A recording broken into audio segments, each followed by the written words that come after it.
Hello, and welcome to Through a Glass Darkly. I am your host, Gothic Lovesick, and joining me is my co-host, Stormy Night. Tonight we have 3 strange tales for you from About.com.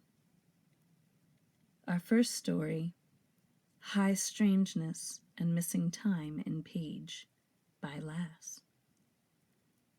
There have been several occurrences of my mother, brothers, my husband, and myself all having missing time and episodes of frightening, almost memories, or memories that end abruptly. The summer of that 1975, I lived in a small, remote town in Arizona called Page. One day, I was washing dishes looking out the window at the street.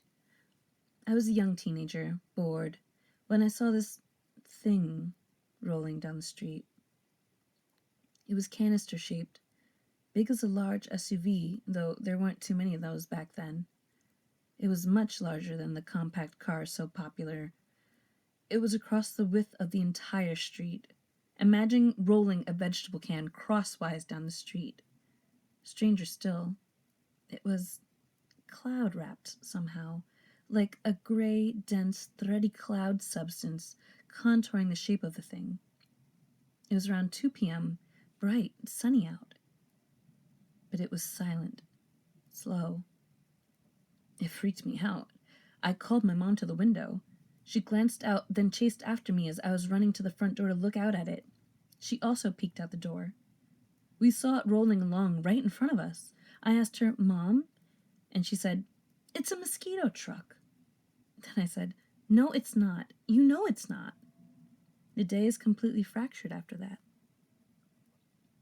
I have memories of later in the evening, all the lights in the city going out.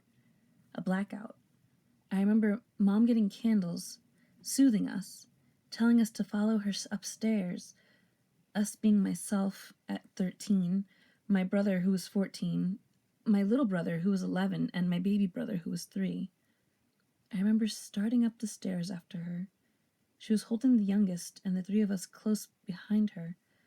The normal thing would have been for her to light candles, maybe gather us around close and hang out together telling spooky stories or something, especially since we had just moved there and were unfamiliar with the house and the town. In the dark, not quite complete dark, I remember light flashes, red light inside the house. I remember night sky and red light, and that's all. It was years later, maybe as much as 10 years later.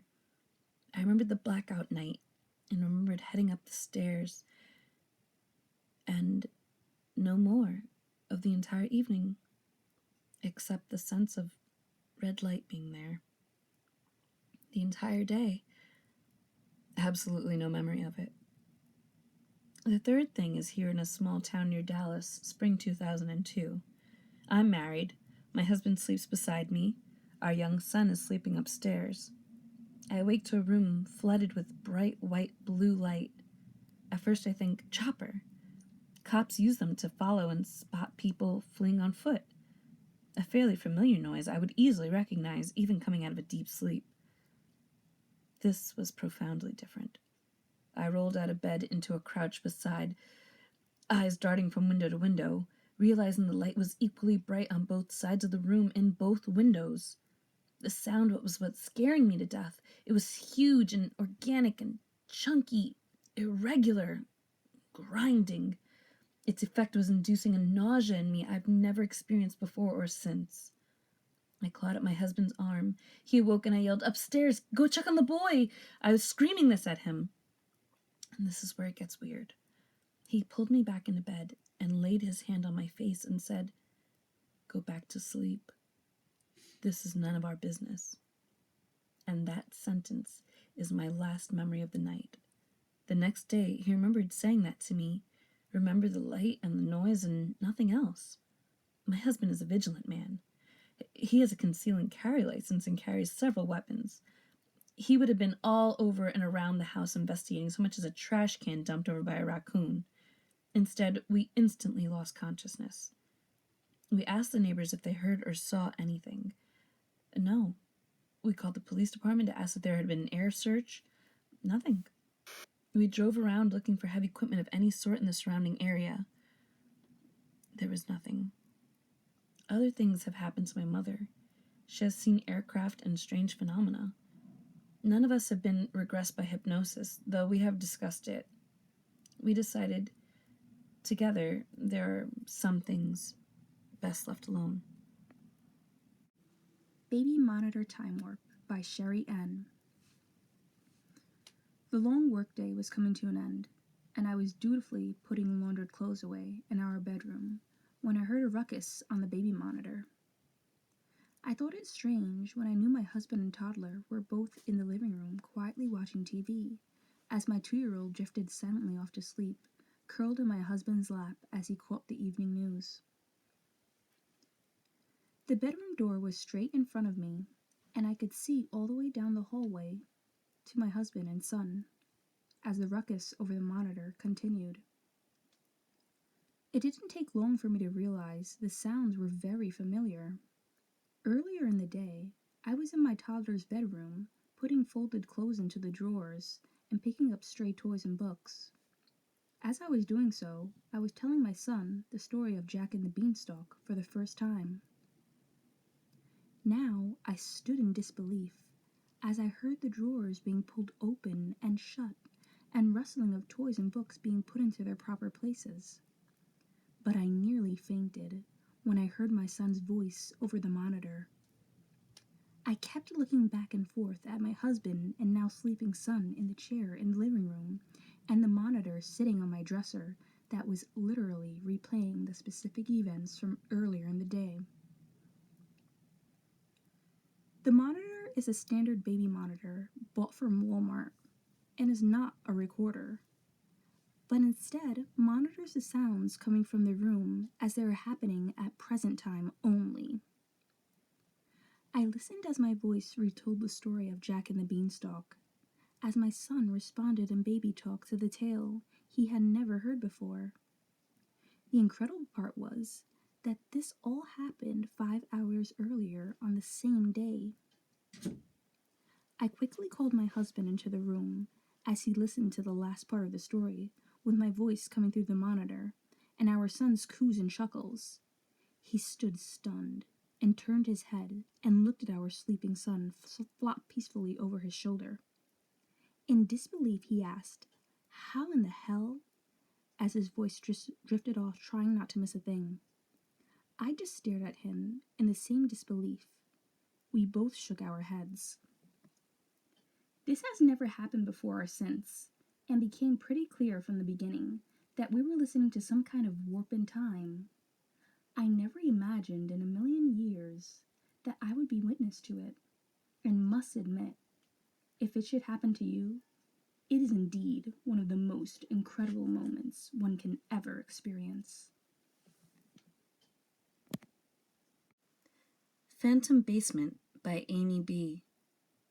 Something bizarre occurred in my life last year during Thanksgiving week. To give a little background, I live next door to an old woman whose husband died 5 years ago. They have lived in the house for about 50 years, and her husband built it.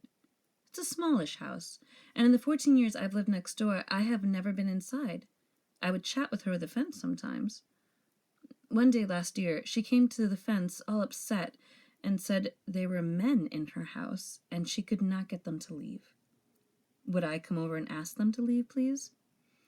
I thought it strange and went over to see what she was talking about. I searched the whole house and found no one. Jump forward a moment. It turns out she's in the beginning stages of dementia and was suffering from a urinary tract infection, which can exacerbate the situation, therefore causing her to hallucinate. I concluded that the men, quote-unquote, she was seeing was part of the hallucination. However, in searching the house, I went down to her basement, which I found very unusual. It was small and had a dug-out feeling. There was a wooden floor that gave way to dirt, and there was a big hole in the wall, which was also lined with dirt. I looked at it and wondered why it was there. Did they use it for storage? It didn't seem to be a good place to put things because it looked like a big dirt tunnel, and it was so deep when I got close, I couldn't even see the end. I thought, oh, this must be a root cellar, and started looking for roots in the ceiling. It seemed so dark I couldn't find the edges of the room. In fact, the word amorphous came to mind. I left and told her there was no one in the house. 2 days later, she was on my doorstep with all her bags packed, and she is thinking that I'm her employer from 50 years ago. I knew she wasn't well, so my husband and I walked her back home and subsequently took her to the hospital for treatment. I had told my husband about the basement upon my return home 2 days previously. Now I wanted him to see it. Well, when we went down, it wasn't the same place. It was roughly 10 times larger, with a cement floor and white cinder block walls. In addition, it was filled with things I would have remembered. Washer and dryer, an old 10-speed bike from decades earlier, a big pile of old stuffed animals that were also from decades earlier. Things I would have remembered. It was very well lit. I was mortified and searched all around the house again for that room with the big dirt tunnel. I never found it, and she said that was her only basement.